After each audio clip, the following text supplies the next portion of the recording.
Good evening, and welcome to another edition of On the Hill Media. Today, our special guest is Mr. Jeremiah Chiappelli, District 31 candidate for Delegate. My first question to you, for folks who don't really know who you are, can you tell us a little bit about your background? Sure. I grew up in the area, in Pasadena area. I went to high school in the Chesapeake High School.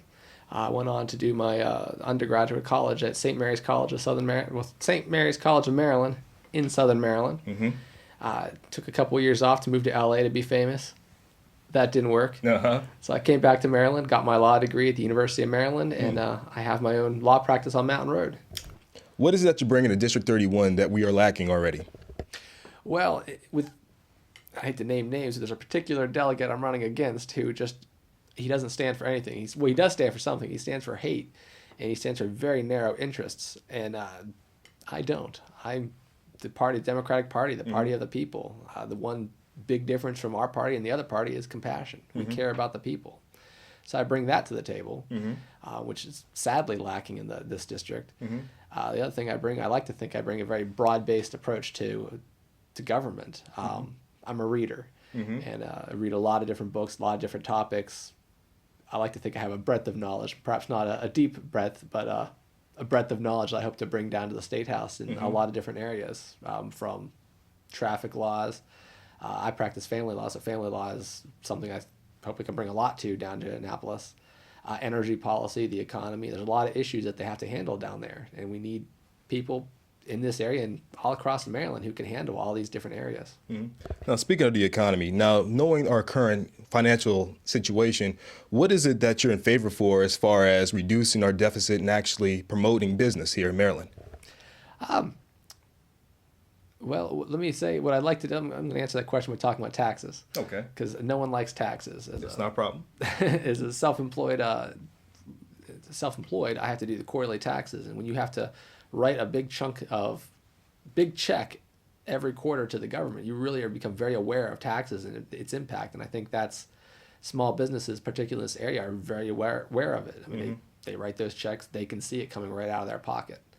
What I'd like to see doing is sort of shift the tax burden a little bit.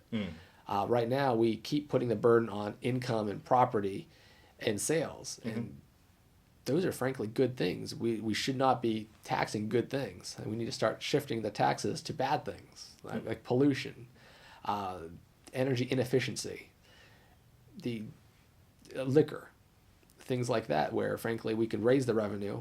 People don't have to pay the taxes if they don't want to. Frankly, we're trying to do a little public policy there as well, shift them to behaviors that are better for society. I think by doing that, we can take the burden off of the small businesses and some of the middle class that have been hit over the years and shift it away and use it in a very progressive way to attack things that are bad for us, like pollution. Right. Because I think overall, a good economy is dependent upon a clean environment. It's dependent on good schools. It's dependent on a solid infrastructure. And we need to protect all of those things, and we need to have those as the forefront of our mind in order to have a good economy. So I think, to quote the environmental movement, everything is connected to everything. So in order to help the economy in here, we have to help everything to get better.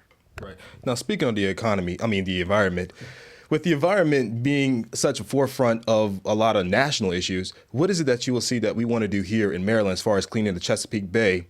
What would you like to bring forth to the Maryland Assembly to actually but more so enhance our help in far as Clean Air Act in the Chesapeake Bay? Well, with the Clean Air Act, and I'm going to just touch on that briefly, the citizenship provisions of it. It's something that I studied when I was in law school in the environmental law program.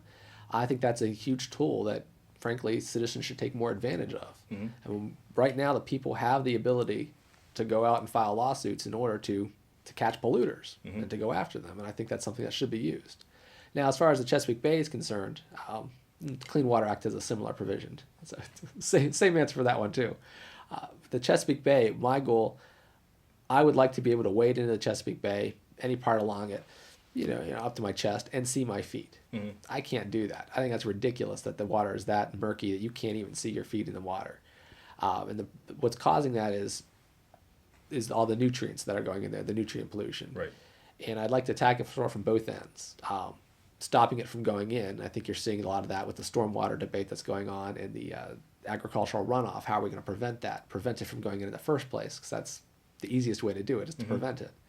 At the other end, to see it being taken out of there. And I think the most efficient way is the ways that nature has, with the oysters, with the mussels, with the bivalves, and the fish, Right. to take care of the algae that feeds on the nutrients. And there's already programs out there, and I'd like to see them strengthened. I'd like to see more people take advantage of them to plant more oysters in the bay. I think I might be misquoting here, but I believe there is a program that will give you a tax credit if you plant oysters off your waterfront property. I'd love to see that program expanded. I'd love to see more publicity for it. The local groups, the Magothy River Association, I actually was meeting with them the other day, and they're fantastic for planting oysters in the water and taking the initiative, citizens taking the initiative, and I really like to see that. Right. Now, just touch bases with oysters. Now, it's starting to be crab season and fishing season starting to fire up now. Now, do you have a problem with the overfishing that we have here in Maryland, or are you more so for the agriculture? Well, not agriculture, but more so the bay license for. Aquaculture? Yeah, there you go. As far as what we have here in Maryland. I'd like to see it at a sustainable level. I mean, so much of our economy from the bay, is with tourism and is getting fish and crabs out of the bay. We need to protect that. And the system we have now, we're starting to shift into a more sustainable method of production and of extracting them. And I would like to see it continue to shift that way. I think the ideas, and I can't remember where we are in them as far as the debate, of saying here's your quota, and everyone's abiding by it and really have strong enforcement. I think it would help the watermen. They don't have to compete against each other. They can focus on doing what they do best, which is catching crabs, catching oysters, catching fish. At the same time, by having a quota system, or I'm using quota system, but I'm referring to something a little bit broader than that. Right. But it would protect everyone overall. It would protect the jobs that are there. Hopefully it would help expand the jobs, and it would be in a sustainable way that those jobs will be there down the road, that we're not going to see the fisheries crashing like we have seen in the past. Right. Now, just to piggyback off the job creations that you just mentioned here, now, are you going to be more so in favor and bring more like a job credit as far as tax credit in the state of Maryland for small business to allow them to do new hiring, and also do a little bit more as far as health insurance, as we know that bill just got passed? But would you like to see a little bit more of a tax credit for these small businesses? It couldn't hurt. I'm a little agnostic. I'd like to see the details of a plan before I commit to it. But I do think that job creation is one of the single biggest things we need to do, particularly now with the economy. Right. I have so many of my clients that come to me who have had really great jobs and have lost them recently, and they're trying to make up lost ground. I mean, that's what's feeding the foreclosure crisis. It's just making it worse. So the solution, I don't know if there's a single solution to job creation. Again, going back to everything is connected to everything else. Right. If we focus on building up a good infrastructure, if we focus on the environment and strengthening the economy overall, I think that will feed into the job creation. I'm particularly excited about the idea of the green businesses. A lot of that's come about, and I think President Obama has been a big cheerleader for that. Right. And frankly, I agree with him. Why are we sending our money overseas to foreign governments that hate us? We could take that same money to create jobs in America, to create green energy here in Maryland. There's no reason we can't be a world leader in these technologies, and I would like to see us take that opportunity. Oh, that sounds great. Now, as far as education, now I know that's going to be on the forefront as far as politics when we get down the road a little bit closer to November. What is it that you see that we have a problem with our education system here now, and what would you like to actually change about it? Good question, broad question, so I'm going to narrow it down a little bit. One thing I'm very excited about, and I would like to see us keep doing, is the charter schools. To sort of create that choice as far as schooling is going, so that it's no longer rich people can afford to buy out and go to private school, but you have charter schools that are part of the public school system.